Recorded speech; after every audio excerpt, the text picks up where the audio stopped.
వి gold trusted gold buyers. మీరు తాకట్టు పెట్టిన బంగారాన్ని విడిపించి ఈ రోజు ఉన్న మార్కెట్ ధరకు కొనబడును.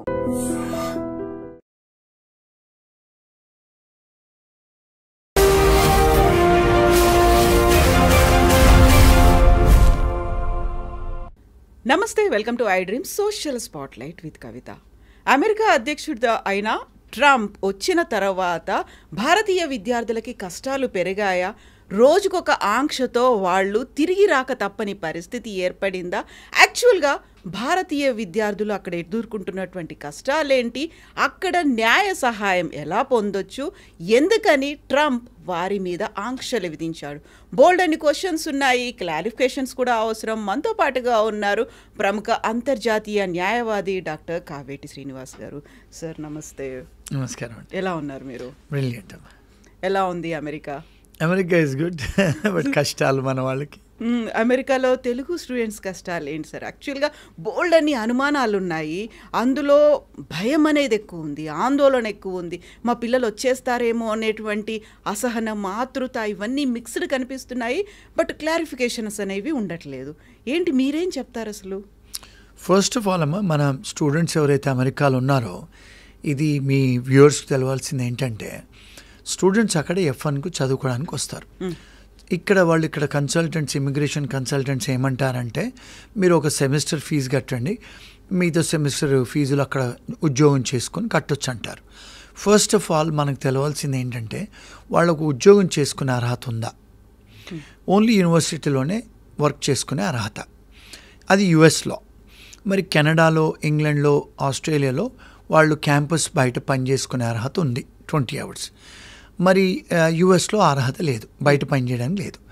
ఈ స్టూడెంట్స్ అంతా కూడా ఒక సెమిస్టర్ ఫీజు కట్టుకొని మిగతా సెమిస్టర్ల కోసం బయట ఏదో కష్టాలు పడి ఉద్యోగాలు చేసుకొని ఫీజులు కడతారు. ఇది ఒక ఇష్యూ మనకు తెలుసుకోవాల్సింది. మరి ఎప్పుడైతే బయట పని చేస్తుంటారో మరి కొన్ని నేరాలు జరుగుతూ ఉంటాయి. ఫర్ ఎగ్జాంపుల్, మన స్టూడెంట్స్ చాలామంది గ్రాసరీ షాపులు, అంటే ఏంటంటే కిరాణా షాపులు, జనరల్ స్టోర్లలో పనిచేస్తారు కౌంటర్లో. అందులో మరి సిగరెట్లు కూడా అమ్మాలి, సిగరెట్లు కూడా ఉంటాయి కదా. మరి ఇవన్నీ మన పేరెంట్స్కు తెలియదు. మరి ఆ సిగరెట్ అమ్మేటప్పుడు మైనర్కి అమ్మకూడదు. అంటే ఎవరన్నా వచ్చి సిగరెట్ కావాలంటే వాళ్ళ ఐడి చూసి అమ్మాలి. ఆ సిగరెట్తో పాటు బియర్లు అవి కూడా ఉంటాయి కిరాణా షాపులలోనే. సో వాళ్ళకు బియర్లు అమ్మేటప్పుడు కూడా వాళ్ళ ఐడి చూసుకొని జాగ్రత్తగా అమ్మాలి. ఫస్ట్ ఆఫ్ ఆల్ మన స్టూడెంట్స్కి ఆ గ్రాసరీ షాపులు, కిరాణా షాపులు, జనరల్ స్టోర్లలో పనిచేసే అర్హత లేదు. ఎందుకు? మీరు ఓన్లీ క్యాంపస్లో చదువుకోవాలి, కానీ ఇవన్నీ క్యాష్కు పనిచేస్తారు. అది నేరం, అదొక నేరం, అంటే ఇమిగ్రేషన్ నేరం. రెండోది, మీరు అక్కడ ఎవరికైతే మైనర్స్కు సిగరెట్లో లేకపోతే లిక్కర్ అమ్ముతారు కదా, అది రెండో నేరం. మూడోది, ఈ నల్లవాళ్ళు వాళ్ళు వచ్చేసి తుపాకులు పెడతారు, మాకు డబ్బులు ఇవ్వండి, లేకపోతే లిక్కర్ ఇవ్వండి, సిగరెట్ ఇవ్వండి, సామాన్లు ఇవ్వమని. సో వాళ్ళు వచ్చి గన్నులు పెడితే వీళ్ళు ఏం చేస్తారు, అంటే కొన్నిసార్లు వాళ్ళు అటాక్ కూడా చేస్తారు. అటాక్ చేసిన తర్వాత మాకు గ్రీన్ కార్డు కావాలి, యూవీసాల అప్లికేషన్ పెడతామని వస్తారు. ఫస్ట్ ఆఫ్ ఆల్ మీరు స్టూడెంట్గా వచ్చి బయట పనిచేసే అర్హతనే లేదు. మరి మీరు వయలేషన్ ఆఫ్ ఇమిగ్రేషన్లో. దాని తర్వాత ఇలాంటి అవకతవకలు జరిగితే మీకు వీసాలు వస్తాయా? రావు. సో ఇవన్నీ కూడా ఈ స్టూడెంట్స్కు కొన్ని తెలిసి కొన్ని తెలియక చేస్తారు. సో మన పేరెంట్స్కి కూడా తెలీదు, మా అబ్బాయి ఉద్యోగం చేస్తున్నాడు, మా అమ్మాయి చేస్తుంది అని. ఫస్ట్ ఆఫ్ ఆల్ మనం అడిగి తెలుసుకోవాల్సింది ఏంటంటే, మీరు క్యాంపస్లో చేస్తున్నారా, బయట చేస్తున్నారా? బయట చేస్తే వాళ్ళు క్యాష్ ఇస్తారు, ఇవన్నీ నేరపూరితాలే. సో అలాంటప్పుడు ఎప్పుడైనా పట్టుబడితే వీళ్ళ వీసాలు రద్దు అవుతాయి. ఇప్పుడు ఫర్ ఎగ్జాంపుల్, ఎవరికైనా మీరు సిగరెట్ అమ్మారు, మీరు లిక్కర్ అమ్మారు, పోలీస్ వాళ్ళు పట్టుకుంటారు. మిమ్మల్ని పట్టుకుంటే పోలీస్ స్టేషన్ తీసుకెళ్తారు. తీసుకెళ్ళినప్పుడు మిమ్మల్ని ఫోటో తీసుకుంటారు, మీ ఫింగర్ ప్రింట్స్ తీసుకుంటారు. ఆ ఫోటో తీసుకొని ఫింగర్ ప్రింట్స్ తీసుకున్నప్పుడు మీరు నేరం చేశారు కనుక మీకు ఇమ్మీడియట్గా అక్కడ 28 ఏజెన్సీస్కు తెలుస్తుంది క్లౌడ్లో. అంటే ఒకసారి మన ఫింగర్ ప్రింట్ ఇచ్చామంటే ఇక్కడెక్కడైతే మీరు వీసా తీసుకుంటారో ఇండియాలో ఆ ఎంబసీకి తెలుస్తుంది, యుఎస్సిఎస్ వాళ్ళకి తెలుస్తుంది, బార్డర్ సెక్యూరిటీ వాళ్ళకి తెలుస్తుంది. ఇప్పుడు మనం ఎయిర్పోర్ట్లో ఇక్కడ కూడా ఇమిగ్రేషన్ ఆఫీసర్లు కూర్చుంటారు కదా ఇండియాలో కూడా, అక్కడ కూడా అలాగే కూర్చుంటారు. వాళ్ళందరికీ 28 ఏజెన్సీస్ తెలిసిపోతే వాళ్ళు ఏం చేస్తున్నారు, ఇండియన్ ఇక్కడ యుఎస్ ఎంబసీ వాళ్ళు మీరు అక్కడ పట్టుబడ్డారు కదా, వీసా క్యాన్సిల్ చేస్తున్నారు. ఇంకొక విషయం, మన స్టూడెంట్స్ ఇక్కడే ఇబ్బందులు ఎక్కడ జరుగుతున్నాయంటే, ఇండియాలో కార్లలో మోటార్ సైకిళ్ళలో లైసెన్సులు లేకుండా కారు నడిపేస్తారు. ఇక్కడ మోటార్ సైకిల్ నడుపుతారు, తాగి నడిపిస్తారు. ఎవడన్నా ఆపితే పోలీసు వాడిని బెదిరియటం లేకపోతే డబ్బులు ఇవ్వటం ఏదో చేస్తారు ఇక్కడ. అదేవిధంగా అక్కడ చేస్తారు వాళ్ళు, తాగి నడపటం. అమెరికాలో తాగి నడిపిస్తే చాలా సీరియస్ అఫెన్స్ అమ్మది. అఫెన్స్ అయినప్పుడు వాళ్ళు ఏం చేస్తారు, పోలీసు వాళ్ళు మిమ్మల్ని అరెస్ట్ చేస్తారు. అరెస్ట్ చేస్తే ఏమవుతుంది, మీ వీసా రద్దు అవుద్ది. రెండోది, మీకు రేపు H1 రాదు. మూడోది, రేపు మీకు ఉద్యోగాలు వెళ్ళినప్పుడు మీ ఫింగర్ ప్రింట్ తీసుకొని మీ క్రిమినల్ బ్యాక్గ్రౌండ్ హిస్టరీ తీసుకుంటారు. తీసుకున్నప్పుడు ఉద్యోగాలు కూడా రావు. మీకు ఎవరైనా పెళ్లి చేసుకుంటే గ్రీన్ కార్డ్స్ కూడా రావు. ఎంత ఇబ్బందులు జరుగుతాయి చూడండి. ఇవన్నీ జరుగుతున్నాయి స్టూడెంట్స్కి. అంటే ఎవరు జాగ్రత్తగా ఉండాలి, బయర్ బీ అవేర్. మనం అవేర్నెస్తో ఉండాలి. I don't know the law is not a defence. నాకు లా తెలీదు అనేది డిఫెన్స్ కాదు. So you have to know the law of the land. ఇవన్నీ కూడా ఇబ్బందులు జరుగుతున్నాయి. సో ఏం చేశాడు ఈ మధ్యకాలంలో ట్రంప్, ఇలాంటి ఎవరైతే అరెస్ట్ అవుతారో అమెరికాలో, చిన్న చిత్క అంటే మీరు స్పీడింగ్ చేస్తున్నప్పుడు కార్ పట్టుకున్నా కూడా, మీకు డ్రైవర్ లైసెన్స్ లేకున్నా పట్టుకున్నా, మీకు కార్ ఇన్సూరెన్స్ లేకుండా నడిపితే కూడా అఫెన్స్ అక్కడ. ఇప్పుడు మన దగ్గర ఇక్కడ ఇన్సూరెన్స్ పాలసీస్ రెన్యువల్ చేసుకోకుండా నడిపిస్తారు. పోలీసు వాళ్ళు పట్టుకున్నా ఏదో ఇన్ఫ్లుయెన్స్ చేస్తారు, అది చేస్తారు, వెళ్ళిపోతాం. అమెరికాలో మీరు కారుకు ఇన్సూరెన్స్ లేకుండా నడపటం నేరం. సో కారు మీకు ఏం చేస్తారు, కొన్నిసార్లు మాకు ఇండియా డ్రైవింగ్ లైసెన్స్ ఉంది, మాకు ఇంటర్నేషనల్ లైసెన్స్ ఉంది, మేము నడుపుతామంటారు. అది నడిపినా కూడా నేరమే. మరి నేరం అయితే మీ వీసాలు రద్దు అవుతాయి. సో ఇలాంటి వీసాలు ఎవరైతే రద్దు అయినాయో, లేకపోతే ఎవరైతే అరెస్ట్ అయ్యారో, ట్రంప్ గారు వచ్చిన తర్వాత ఏం చేశారు, ఎవరైతే అరెస్ట్ అయ్యారో వాళ్ళ వీసాలన్నీ క్యాన్సిల్ చేయండి అని, రివొకేషన్ చేయండి అని ఒక ఎగ్జిక్యూటివ్ ఆర్డర్తో వచ్చాడు. సో ఇప్పుడు ఇక్కడ అన్ఫార్చునేట్ థింగ్ ఏంటంటే, అందులో 80% ఆఫ్ అమెరికాలో ఇంటర్నేషనల్ స్టూడెంట్స్ అంతా ఇండియన్సే. అందులో మన తెలుగు వాళ్ళు majority. So because 80% of Indian students are Telugu people and south Indian people, వీళ్ళ వీసాలన్నీ రద్దయ్యాయి. అంటే ఒక ఇండియన్స్వే రద్దయ్యాయా? కాదు, చైనా వాళ్ళే రద్దయ్యాయి, కొరియన్స్ వాళ్ళే రద్దయ్యాయి, అందరి అయ్యాయి, జాపనీస్. అది చాలా మైనర్ పర్సంటేజ్, కానీ ఎక్కువ పర్సంటేజ్ మన ఇండియన్స్వే. ఇదొక ఆస్పెక్ట్ స్టూడెంట్స్వి. సో మన వాళ్ళు ఏమనుకుంటున్నారు, మన మీద ఉక్కుపాదం మోపాడు ట్రంప్ అని ఒక మిస్నామర్, ఒక మిస్ఇన్ఫర్మేషన్. ఆయన ఒక మన మీద టార్గెట్ చేసింది లేదు అక్కడ. ఎవరైతే నేరం చేస్తారో మన దేశంలో ఉండొద్దు, ఒకవేళ వాళ్ళు గ్రీన్ కార్డ్ హోల్డర్లైనా H1 వాళ్ళైనా. ఇప్పుడు ఇంకొక ఆస్పెక్ట్ ఏంటి, చాలామంది మన వాళ్ళు ఐటీ కంపెనీ ఉద్యోగాల కోసం అమెరికా వస్తారు. ఇంకొక మంచి న్యూస్ ఏంటంటే 82% ఆఫ్ ఐటీ వర్కర్స్ మన వాళ్ళే, మన తెలుగు వాళ్ళు, మన సౌత్ ఇండియన్స్ మన వాళ్ళే. ఎందుకంటే ఎంటెక్లు బీటెక్లు చదివి వస్తారు. మరి మన వాళ్ళే ఐటీ ఇండస్ట్రీని కంట్రోల్ చేస్తారు అమెరికాలో. ఈవెన్ ఐటీ కన్సల్టింగ్ కంపెనీస్ ఉద్యోగస్తులు కూడా, ఇప్పుడు వైస్ ప్రెసిడెంట్స్ కూడా మన వాళ్ళే ఉన్నారు, తెలుగు వాళ్ళు. వీళ్ళు H1Bలో ఉన్నప్పుడు వీళ్ళు తాగి నడిపిస్తారు కొన్నిసార్లు కారు. నడిపినప్పుడు అరెస్ట్ అవుతే వాళ్ళ H1B క్యాన్సిల్ అవుద్ది. రెండొక పెద్ద ప్రాబ్లం ఏంటంటే, భార్య బిడ్డలను తీసుకొస్తారు. మరి ఇండియాలో పెళ్ళాన్ని కొడితే ఆ పెళ్ళాం పోయి పోలీస్ స్టేషన్ చెప్పదు. అక్కడ పెళ్ళాన్ని కొడితే పెళ్ళాం పోలీస్ స్టేషన్ ఫోన్ చేసినా, ఇంటి పక్క వాడు ఫోన్ చేసినా, లేకపోతే బిడ్డలను కొట్టినా బిడ్డలు పోయి స్కూల్లో చెప్పినా పోలీసు వాళ్ళకు ఫోన్ చేస్తారు. వాళ్ళు చేస్తే భర్తను అరెస్ట్ చేస్తారు. అరెస్ట్ చేస్తే మీ మీద నేరం ఉంది కనుక దీన్ని మారల్ టర్పిట్యూడ్ అఫెన్సెస్ అంటారు. మీ వీసా క్యాన్సిల్ అవుద్ది, H1B వీసా, మీరు జైలుకు పోతారు. ఏమవుద్ది, H1B వీసా పోతే వైఫ్ H4 పోద్ది, పిల్లలు H4 పోద్ది. మరి భార్య బిడ్డలను చూడటానికి కూడా ఆస్కారాలు ఉండవు. వాళ్ళు రిస్ట్రైనింగ్ ఆర్డర్ ఇస్తారు జడ్జెస్. ఇవి అందరూ ఏమనుకుంటారంటే మన వాళ్ళ మీదే చేశారని. కానీ మనం ఎందుకు చెయ్యాలి మరి నేరాలు? ఇవన్నీ ఇలాంటి పనులు చేస్తారు H1B వర్కర్స్. ఇంకొక విషయం ఏంటంటే, ఈ మధ్యకాలంలో, అంటే తన అంతకుముందు కూడా లా ఉంది, ఎవరైతే గ్రీన్ కార్డ్ హోల్డర్లు లేకపోతే స్టూడెంట్స్ లేకపోతే H1B వర్కర్స్ ఎవరైనా షాపులలో దొంగతనాలు చేస్తే, షాప్ లిఫ్టింగ్, దాన్ని మారల్ టర్పిట్యూడ్ అఫెన్సెస్ అంటారు. అంటే లార్సని, దొంగతనం చేయకూడదు. అంటే మీకు తెలుసు అది మీ వస్తువు కాదని, మీరు దొంగతనాలు చేస్తున్నారు. మరి దొంగతనం చేస్తే కూడా వాళ్ళు అరెస్ట్ చేస్తారు, ఫింగర్ ప్రింట్స్ తీసుకుంటారు. H1B వర్కర్ అయినా, గ్రీన్ కార్డ్ హోల్డర్ అయినా, లేకపోతే స్టూడెంట్ వీసా అయినా, లేకపోతే విజిటర్ వీసా అయినా, మీ వీసాలు రద్దు చేస్తారు, మిమ్మల్ని ఇంటికి పంపిస్తారు. సో మరి ఇది ఎవరు తప్పండి? మన తప్పు. మనమేమో మీ మీడియా వాళ్ళు లేకపోతే అందరూ పేరెంట్స్ అన్ని ఇండియన్ గ్రూప్స్ అంతా ఏదో ఇండియన్స్ మీద ఉక్కుపాదం మోపాడని అనుకుంటాం. కానీ ఇవన్నీ లాస్ ఆల్రెడీ ఉన్నాయి, కానీ ఎన్ఫోర్స్మెంట్ చేస్తున్నాడు ఆయన. అంటే ఇప్పుడు చాలామంది లక్షల వేల మందిని ఎవరైతే క్రిమినల్ కేసులు hard core criminals south America అటు ఉన్న వాళ్ళందరినీ పంపించేశారు కదా, గౌతమాల వీళ్ళందరినీ. మరి లక్షల వేల మందిని పంపించేశాడు. ఇప్పుడు మన వాళ్ళని కూడా పంపిస్తున్నాడు. ఇప్పుడు ఇంకొక ఇష్యూ ఏంటంటే, మన వాళ్ళకి చాలా విషయం తెలియదు ఏంటంటే, తెలుగు వాళ్ళు కూడా బార్డర్ క్రాస్ చేసి వచ్చారు గతంలో కెనడా నుంచి. చాలామంది లక్షల మంది ఇండియన్ స్టూడెంట్స్ కెనడాకు స్టూడెంట్ వీసాలు తీసుకొని మరి చదువుకోవడానికి వెళ్ళిన వారు చదువుకోవాలి కదా, రోడ్డు మీద బార్డర్ క్రాస్ చేసి అమెరికాకు వస్తున్నారు. వస్తే వాళ్ళు కూడా పట్టుబడితే వాళ్ళని కూడా డిపోర్ట్ చేస్తున్నాడు. అంతకుముందు బైడెన్ ఉన్నప్పుడు వీళ్ళందరూ లోపలికి వచ్చారు, ఇప్పుడు ఎవరు వచ్చినా అరెస్ట్ చేసి పంపిస్తున్నారు. ఇప్పుడు ఇంకొక పెద్ద స్కామ్ ఏంటి మన ఇండియన్ దాంట్లో అంటే, వచ్చేసి పొలిటికల్ అసైలం ఫైల్ చేస్తున్నారు. ఎవరు? స్టూడెంట్సే కానీ, H1B కానీ, విజిటర్స్ కానీ. మరి మన దేశంలో ఏదైనా ఇప్పుడు మనం పొలిటికల్ అసైలం ఫైల్ చేసుకోవచ్చా? ఇప్పుడు కశ్మీర్లో అంటే ఇప్పుడు ఆ పాకిస్తాన్ వాళ్ళు చేయటం వల్ల అయింది, కానీ పీస్ఫుల్ కంట్రీ కదా. ఇప్పుడు తెలంగాణలో ఆంధ్రాలో ఏమైనా ప్రాబ్లమ్స్ ఉన్నాయా?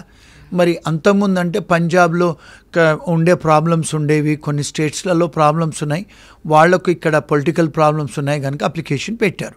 మరి ఇండియాలో ఇప్పుడు ప్రాబ్లమ్స్ ఏం లేవు కదా. అంటే మన దగ్గర అంటే సివిల్ రైట్స్ వయలేషన్స్ లేవు. ఇప్పుడు కొన్ని ఆర్గనైజేషన్స్ ఫర్ ఎగ్జాంపుల్ తమిళ్ వాళ్ళు ఉన్నారు శ్రీలంకలో. అప్పుడు తమిళ్ టైగర్స్ ఉన్నప్పుడు వాళ్ళకి ఇబ్బందులు జరిగాయి. సో మన ఇండియా కూడా మనం అసైలం ఇచ్చాము. ఇప్పుడు రోహింగాస్ వచ్చారు మన బంగ్లాదేశ్ నుంచి, మనం ఇచ్చాము పొలిటికల్ అసైలము. అట్లా కొన్ని కంట్రీస్ డిస్టర్బ్ కంట్రీస్ ఉన్నాయి. ఇప్పుడు ఫర్ ఎగ్జాంపుల్ ప్యాలెస్తైన్ వాళ్ళు ఉన్నారు, ఇజ్రాయెల్ వారు ఉన్నారు, యుక్రెయిన్ వాళ్ళు ఉన్నారు. కొన్ని దేశాలలో యుద్ధాలు జరుగుతున్నాయి, అక్కడ వాళ్ళు ఏమైనా పొలిటికల్ అసైలం పెట్టుకుంటే ఓకే ఇచ్చారు. గతంలో ఇండియా నుంచి కూడా వచ్చిన ఇప్పుడు సేమ్ సెక్స్ వర్కర్స్ వాళ్ళకు కూడా మేము ఇప్పించాం అమెరికాలో. ఇప్పుడు అది కూడా లీగలైజ్ అయింది కదా ఇండియాలో. మరి ఇక్కడ మన తెలుగు వాళ్ళు స్టూడెంట్సే కానీ, H1B వాళ్ళే కానీ విజిటర్స్ వచ్చి బార్డర్ క్రాస్ చేసి వచ్చి పొలిటికల్ అసైలం అప్లికేషన్ పెడుతున్నారు. మరి అది ఫేక్ కదండి. ఇలాంటివన్నీ చేస్తారు, వాళ్ళని అరెస్ట్ చేసి డిపోర్ట్ చేస్తే మన మీద ఉక్కుపాదం అంటారు. ఇవంతా మిస్ఇన్ఫర్మేషన్ అండి. ఇవన్నీ లాఫుల్గా ఇంతకుముందు కూడా ఉండేది అమెరికాలో, కాకపోతే ఎన్ఫోర్స్మెంట్ జరుగుతుంది ఇప్పుడు. సో ఈ స్టూడెంట్స్ అందరినీ ఈ మధ్యకాలంలో ఒక 4-5 వేల స్టూడెంట్స్ వీసాలన్నీ రద్దయ్యాయి. రద్దయితే ఏమైంది, వీళ్ళందరూ ఏం చేశారు, యూనివర్సిటీ వాళ్ళందరూ అంటే కలిసి ఏం చేశారు, ట్రంప్ గారి మీద అడ్మినిస్ట్రేషన్ మీద కేసు వేశారు. వేస్తే ప్రొఫెసర్లు కూడా యుఎస్లో అమెరికన్ ప్రొఫెసర్స్ అసోసియేషన్ అంతా కూడా కేసులు వేశారు. కేసులు ఏమైనా వేశారు, మీరు ఒక నోటీస్ హియరింగ్ ఇవ్వలేదు స్టూడెంట్స్కి, మీరు యూనిలాటరలీ అంటే మీ ఇష్టానుసారంగా ఆర్బిటరల్లీ కెప్రేషియస్లీ మీరు నోటీసును హియరింగ్ ఇవ్వలేదు. అంటే procedural due process, substantive due process అని అమెరికన్ కాన్స్టిట్యూషన్లో అంటారు. ఇండియాలో మనకు సింపుల్గా అర్థం చేసుకోవాలంటే ప్రిన్సిపల్స్ ఆఫ్ న్యాచురల్ జస్టిస్. మనకు నోటీస్ ఇవ్వాలి కదండి, మీరు మీ వీసా రద్దు చేస్తామని. ఏమీ చేయకుండా ఒక రాత్రి పొద్దున వచ్చే వరకు అందరి వీసాలు రద్దు చేశాడు. ప్రొసీజర్స్ ఫాలో కాకుండా చేస్తే వీళ్ళు స్టూడెంట్స్ కూడా ఫైల్ చేశారు, ప్రొఫెసర్లు ఫైల్ చేశారు, యూనివర్సిటీ వాళ్ళు ఫైల్ చేశారు. ఎందుకంటే మెజారిటీ ఆఫ్ స్టూడెంట్స్ అంతా కూడా ఇంటర్నేషనల్ స్టూడెంట్స్ ఇండియా నుంచి వచ్చిన వాళ్ళే ఉన్నారు. సో మరి వ్యాపారం తగ్గిపోద్ది కదా యూనివర్సిటీస్కి. అందుకని వాళ్ళు కేసులు వేస్తే అందరూ హైకోర్టు సుప్రీంకోర్టు జడ్జెస్, అంటే ఇక్కడ ఇండియాలో హైకోర్టు సుప్రీంకోర్టు అంటారు, అక్కడ అమెరికాలో హైకోర్టు సుప్రీంకోర్టు అనరు, ఫెడరల్ కోర్ట్స్ అంటారు అక్కడ. అంటే మన ఇండియాలో కూడా ఇంగ్లీష్ వాళ్ళు ఉన్నప్పుడు హైకోర్టు సుప్రీంకోర్టుని ఫెడరల్ సిస్టమ్ అనేవాళ్ళు. ఆ ఫెడరల్ జడ్జెస్ ఇంజంక్షన్స్ ఇచ్చారు, మీరు ఇలా చేయడానికి వీల్లేదు అని ఇంజంక్షన్స్ ఇస్తే మళ్ళీ మీరు వీసాలు తిరిగి ఇచ్చేయాలని చెప్పి ఆర్డర్స్ ఇస్తే మళ్ళీ చాలామందికి ఇప్పుడు ఏం చేశారు, ఓవర్ నైట్ ట్రంప్ గారు అందరికి వీసాలు ఇచ్చేయండి అన్నాడు. మళ్ళీ ఎవరైతే వీసాలు పోయినాయో మళ్ళీ ఓవర్ నైట్ అందరికి వీసాలు వచ్చేసాయి. సో ఈ మధ్యకాలంలో ఏమైంది, ఈ 15 రోజులు 1 monthలో కొంతమంది భయపడి వెనక్కి వచ్చేసారు, ఇండియాకు వచ్చారు. మరి ఇండియాకు వచ్చారు, మళ్ళీ వాళ్ళ వీసాలు వచ్చాయి. మరి వాడి పరిస్థితి ఏంటి, అది పెద్ద డిబేట్ ఇప్పుడు. మరి మళ్ళీ వెనక్కి రావచ్చా? Answer is yes. మళ్ళీ వాళ్ళు ఎంబసీకి వెళ్ళి మళ్ళీ వీసాలు తీసుకొని వెనక్కి రావచ్చు, ఎందుకంటే మరి వాళ్ళ వీసా వచ్చేసింది కదా. అదొకటి. రెండోది ఏంటంటే, ఎవరికైతే ఈ మధ్యకాలంలో చాలామంది ఏమవుతున్నాయంటండి, స్టూడెంట్లు, ఇది మన పేరెంట్స్ తెలుసుకోవాల్సిన విషయం. వాళ్ళ పేరెంట్స్ కూడా చెప్పరు. ఈ స్టూడెంట్స్ ఆడపిల్లలు మగపిల్లలు 2 ఇష్యూస్ ఉన్నాయి ఇక్కడ. ఒకటేమో క్లిప్టోమీనియా, కొంతమంది దొంగతనం చేయటం ఒక సైకలాజికల్ డిజార్డర్. రెండోది ఏంటి, ఈ స్టూడెంట్స్ సీనియర్ అమ్మాయిలతోని సీనియర్ స్టూడెంట్స్తో పోతారు, ఈ జూనియర్ అమ్మాయిలు జూనియర్ అబ్బాయిలు వెనకాల పోతారు. అంటే మన దగ్గర ఎట్లయితే ర్యాగింగ్ భయానికో సీనియర్స్ అని వెళ్తారు, వీళ్ళందరూ గ్యాంగులు పోతారు. ఈ అంటే షాపులలో పోయి వాడు ఎవడో సీనియర్ చెప్తాడు ఈ సంచి పట్టుకుంటే పట్టుకొని బయటకు వస్తారు. దొంగతనం చేసింది వాడితో పాటు ఉన్న జూనియర్ గాడు, వీళ్ళందరూ పట్టుబడతారు, జైలుకు పోతారు, ఆడపిల్లలైనా మగపిల్లలైనా. అలాంటి కేసులు మా ఫర్మ్స్ చాలా వస్తాయి. పట్టుబడితే ఏమవుతుంది, వాళ్ళ వీసాలు రద్దు అవుతాయి. అది మారల్ టర్పిట్యూడ్ అఫెన్సెస్ దొంగతనం చేస్తే. సో అలాంటివి జరిగినప్పుడు కూడా జాగ్రత్తగా ఉండాలి. కానీ ఇంకొకటి ఏంటంటే, వీళ్ళు అక్కడ డిఫెన్స్ కొంతమంది లీగల్ ఎయిడ్ లాయర్స్ని ఇస్తారు. మన స్టూడెంట్స్ ఏంటంటే పేరెంట్స్కు చెప్పుకోరు, ఇలాంటి పట్టుబడితే ఓ రోజు రాత్రి జైల్లో ఉంటారు, పేరెంట్స్కి పోతే సిగ్గుపోతుంది, ఫ్రెండ్స్కి చెప్పుకోలేరు. అక్కడ ఎవరైతే ఫ్రీ లాయర్స్ని ఇస్తారో పెట్టుకుంటారు. ఆ లాయర్స్ ఏమంటారు, మీరు ఏదో $100-200 దొంగతనం చేశారు కదా, జడ్జి ముందుకు వచ్చి ఒప్పుకోండి, మీకు ఫైన్ వేసేస్తారంటారు. అలాంటి చేయకూడదు. అంటే మీరేంది, కన్విక్షన్ అయిపోతుంది, అంటే రికార్డ్స్లో ఉండిపోతే మీకు వీసా క్యాన్సిల్ అవుద్ది, మీకు రేపు H1 రాదు, ఉద్యోగం రాదు, గ్రీన్ కార్డ్ రాదు. ఒకవేళ ఇండియాకి వచ్చినా కూడా మళ్ళీ వెనక్కి రావడానికి ఉండదు. సో ఇలాంటి చిన్న పనులు, పిచ్చి పనులు స్టూడెంట్సే కానీ H1B వాళ్ళు చేస్తూ ఉంటారు. అంటే పెనీ వాజ్ పౌండ్ ఫాలిష్. ఒక లాయర్ని పెట్టుకుంటే వాడు కొట్లాడతాడు. మా ఫర్మ్కి ఏ కేసులు వచ్చినా కూడా మొదటిసారి తప్పు చేస్తే ఆ దేశాలలో వాళ్ళు ఒక ఛాన్స్ ఇస్తారు. అంటే 1 year తర్వాత డిస్మిస్ చేస్తారు కేసుల్ని. అలాంటి విసులుబాటు ఉంది అమెరికాలో. కొన్నిసార్లు ప్రాసిక్యూటర్తోని మాట్లాడవచ్చు, వీళ్ళు ఇంటర్నేషనల్ స్టూడెంట్స్, H1B వర్కర్సు, వీళ్ళు గ్రీన్ కార్డ్ హోల్డర్లు, వీళ్ళకి కన్విక్షన్ అవుతే వీళ్ళ గ్రీన్ కార్డులు, వీళ్ళ H1లు, వీళ్ళ స్టూడెంట్ వీసాలు, విజిటర్ వీసాలు క్యాన్సిల్ అవుతాయి. సో దయచేసి మీరు డిస్మిస్ చేయండి, ఫస్ట్ టైం కేసులు కదా అని మనం ప్రాసిక్యూటర్తో వాళ్ళు మాట్లాడితే కేసులు ఫస్ట్ టైం అని చెప్పి డిస్మిస్ చేస్తారు. ఎక్స్క్యూజ్ ఉంటుంది ఫస్ట్ టైం. అంటే వాళ్ళంతా హార్ష్ పనిష్మెంట్స్ ఇవ్వరు. ఇవి అక్కడ లోకల్ లాయర్స్ని పెట్టుకొని మాట్లాడుకొని చేసుకోవాలి. అక్కడ ఏంటంటే క్రిమినల్ డిఫెన్స్ అటార్నీస్ని, ఇమిగ్రేషన్ లాయర్ని పెట్టుకొని చేసుకుంటే వాళ్లకు బెటర్. కానీ ఇవన్నీ స్టూడెంట్స్ ఇవన్నీ తెలియదు, H1 వాళ్ళకి తెలియదు, ఎవరికి చెప్పరు, రూమ్మేట్స్కి చెప్పరు, పేరెంట్స్కి చెప్పుకోరు, ఎవరితో మాట్లాడరు. వాళ్ళు డిసిషన్ తీసుకొని వాళ్ళ కాళ్ళ మీద వాళ్ళే గుడ్డలు పెట్టి కొట్టేసుకుంటారు. సో అవన్నీ అయిన తర్వాత మళ్ళీ మా దగ్గరికి కాంటాక్ట్ చేస్తారు. మీరు ఎందుకు ఒప్పుకున్నారు అంటే, కొన్నిసార్లు అక్కడ ఏంటంటే మన దగ్గర లేదండి, పనిష్మెంట్స్లలో retributive and deterrent and reformative effect అని ఉంటుంది. అంటే ఏంటి, మీరు ఒక తప్పు చేస్తే దానికి రిఫార్మ్ అవ్వాలి. వాళ్ళు ఏం చేస్తారు, అక్కడ మీరు కమ్యూనిటీ సర్వీస్ చేయమంటారు.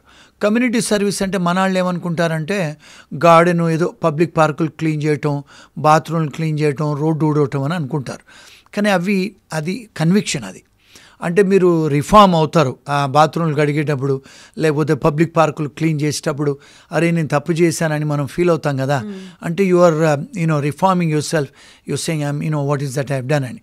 So that is also a punishment. కానీ ఈ లాయర్లు వీళ్ళకి చెప్పరు, వీళ్ళు కూడా రీసెర్చ్ చేయరు. ఏదో కమ్యూనిటీ సర్వీస్ అంట, $50 $100 కట్టేయడమే కదా, నాకు ఇక్కడ అయిపోతుందని. అలాంటి స్టూడెంట్స్ చేయకూడదు, ఎవరైనా చేయకూడదు. Until you become a citizen అయితేనే మిమ్మల్ని డిపోర్ట్ చేయరు. ఈవెన్ గ్రీన్ కార్డ్ వాళ్ళైనా కూడా డిపోర్ట్ చేస్తారు. ఇంకొక పెద్ద ప్రాబ్లం మన స్టూడెంట్స్ ఫేస్ అయ్యేది ఏంటంటే అండి, ఇవన్నీ వీళ్ళు చెప్పరు. ఇప్పుడు అక్కడ అంటే ప్రాస్టిట్యూషన్ కొన్ని స్టేట్స్లలో లీగలు, కొన్ని స్టేట్స్లలో ఇల్లీగలు. ఇప్పుడు కొన్ని స్టేట్స్లలో ఏదైతే ఇల్లీగల్ ఉంటుందో అక్కడ మీరు ప్రాస్టిట్యూషన్ అటెంప్ట్ చేసినా కూడా, ట్రై చేసినా కూడా జైలుకు పోతారు. ఇంకొకటి ఏంటంటే, వాళ్ళు అమెరికాలో ఏం చేస్తారంటే, ఎక్కడైతే ఇల్లీగల్ ఉంటుందో, ప్రాస్టిట్యూషన్ ఇల్లీగల్ ఉంటుందో, పోలీసు వాళ్ళు ఏం చేస్తారు, ఆన్లైన్లో కూర్చొని ప్రాస్టిట్యూట్స్ లాగా యాక్టింగ్ చేసి మన స్టూడెంట్స్ని, మన H1B వాళ్ళను, గ్రీన్ కార్డ్ వాళ్ళను వాళ్ళేస్తారు, ట్రాప్ చేస్తారు. సో వీళ్ళు కమ్యూనికేట్ చేస్తారు కదా, మీరేంటి, మీ పేరేంటి అదని వాళ్ళు ఆడపోలీసే కూర్చొని చేస్తారు. వాళ్ళు ఏం చేస్తారు, ఏదో హోటల్కి రమ్మంటారు. అక్కడ హోటల్ రూమ్కి వెళ్ళిన తర్వాత 2 పోలీసు వాళ్ళు ఉంటారు. అక్కడ పోగానే అరెస్ట్ చేస్తారు. అది attempt to do prostitution is also an offence. నేను చేయలేదు కదా అనటం కాదు, you are attempting to do prostitution is also an offence. ఇవి కన్విక్షన్స్ అవుతాయి. ఎందుకంటే మీకు బియాండ్ రీజనబుల్ డౌట్ అక్కడ వాళ్ళు ప్రూవ్ చేయాల్సిన అవసరం లేదు. మీరు చాటింగ్ చేశారు, అక్కడికి వచ్చారు, కెమెరాలు కనపడుతున్నాయి, ఎవిడెన్సెస్ ఉన్నాయి.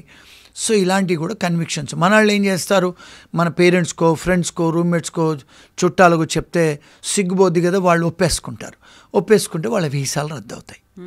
ఇవి చిన్న చిన్న ఇష్యూస్ అని మనం అనుకుంటాం, నేను చేయలేదు కదా అని. మరి పెద్ద ఎఫెక్ట్ కదండి. సో ఇలాంటి ఇష్యూస్ కూడా మా దగ్గరకు వస్తూ ఉంటాయి.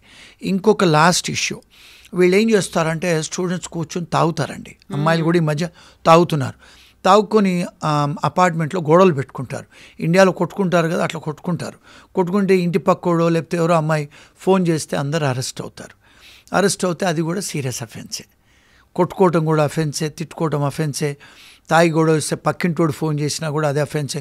కొన్నిసార్లు అది కూడా చాలా నేరం అవుతుంది. వాళ్ళందరిని పట్టుకొని పోతారు, వీళ్ళ వీసాలు రద్దు అవుతాయి, ఉద్యోగాలు రావు. ఇంకా లాస్ట్ ఇష్యూ, మన వాళ్ళు ఏం చేస్తారు, అమ్మాయిలు అబ్బాయిలు అక్కడికి వచ్చిన తర్వాత లివ్ ఇన్ అరేంజ్మెంట్స్. మనం ఇక్కడ ఏదో అనుకుంటాం, మా అమ్మాయి ఆడ బాగా చదువుకుంటుంది, మా అబ్బాయి చాలా పతివ్రతలాగా ఉన్నాడని. వీళ్ళంతా లివ్ ఇన్ రిలేషన్షిప్స్లో ఉంటారు. అమ్మాయిలు అబ్బాయిలు తాగి గొడవలు కొట్టుకుంటే ఆ అమ్మాయి ఫోన్ చేసింది అనుకోండి, ఆ అబ్బాయి జైలుకి పోతాడు. జైలుకి పోయిన తర్వాత ఈ అమ్మాయి తర్వాత సెన్సస్కి వచ్చి ముర్రో అంటుంది. వాడు పోలీసు వాడు విడ్రా చేసుకోడు కేసు, వాడు అరెస్ట్ అయిపోయాడు, వాడి వీసా క్యాన్సిల్ అయిపోద్ది. ఎంత చిన్న విషయాలు ఎంత సీరియస్ అవుతాయి చూడండి. ఇవన్నీ వీళ్ళు తల్లిదండ్రులకు చెప్పుకోరు, ఫ్రెండ్స్ చెప్పుకోరు. ఇవన్నీ అయిన తర్వాత మాలాంటి ఎవరో తెలుగు లాయర్లకు ఫోన్ చేస్తే మేమేం చేయగలుగుతాం చెప్పండి. ఇప్పుడు చేతులు కాలిన తర్వాత ఆకులు పట్టుకోలేంగా. సో ఇవన్నీ కూడా మీ ప్రేక్షకులు, మీ ఫ్రెండ్స్, ఆడియన్స్ తెలుసుకోవాల్సిన విషయాలు ఇవన్నీ. ఇది ఇంత ఓపెన్గా ఏ లాయర్ వచ్చి చెప్పరండి. నేను ఇక్కడికి చాలా, ఎందుకంటే మాకు ఇండియాలో ఆఫీసులు ఉన్నాయి, ప్రాక్టీస్ చేస్తాము.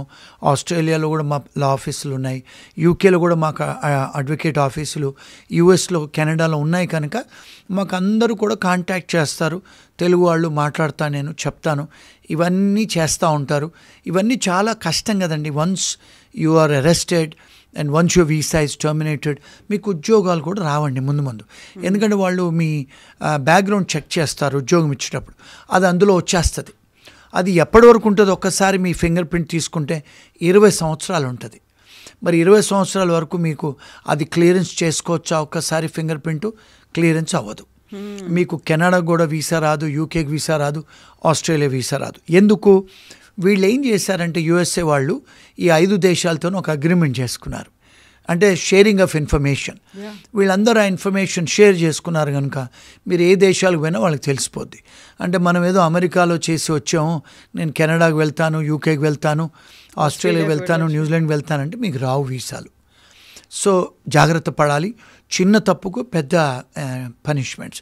ఇవన్నీ కూడా పేరెంట్స్ తెలుసుకోవాలి, వెళ్ళే స్టూడెంట్స్ తెలుసుకోవాలి, వెళ్ళిన స్టూడెంట్స్ తెలుసుకోవాలి, H1B వాళ్ళు తెలుసుకోవాలి, గ్రీన్ కార్డ్ వాళ్ళు కూడా తెలుసుకోవాలి. ఇవన్నీ మేము మాట్లాడాలి అంటే అమెరికాలో లాయర్లు ఫోన్ చేస్తే మేము 50,000 రూపాయలు తీసుకొని ఫోన్లో చెప్తాము ఇవన్నీ.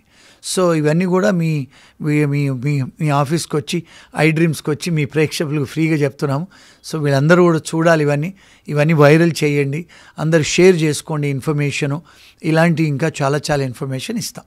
Thank you so much Srinivas గారు. యూజువల్గా ఏంటంటే మేము యూఎస్కి వెళ్ళాలి అనేటువంటి హడావిడి ఉంటుంది, ఆ తొందర ఉంటుంది, అక్కడ ఉన్నటువంటి కన్సల్టెంట్స్ ఏదో చెప్పారు, పేరెంట్స్ కూడా ఆనందపడుతున్నారు అనుకుంటాం. కానీ వెళ్ళిన తర్వాత చేసేవి మేజర్ క్రైమ్స్ కావది. చిన్న అఫెన్సెసే పర్లేదులే తప్పించుకుంటాం, ఏదో టికెట్ అడిగి వేశారు, ఫైన్ కట్టాము, వచ్చేసాము అనుకుంటాం. కానీ అది రిపర్కషన్స్ ఎలా ఉంటాయి, లైఫ్ లాంగ్ ఎఫెక్ట్ ఎలా చూపిస్తుంది అనేవి చిన్నవి బట్ ఫోకస్ పెట్టాల్సినటువంటి అంశాలు, మర్చిపోకుండా అవేర్నెస్లో ఉంచుకోవాల్సినటువంటి అంశాలు.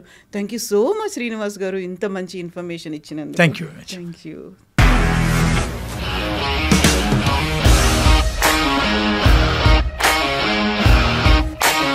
ఇండస్ట్రీలో కమిట్మెంట్ ఇష్యూస్ వస్తే నీకు కూడా వచ్చినట్టు? మార్నింగ్ తీసుకెళ్ళాలంటే కొట్టి పడేసారు.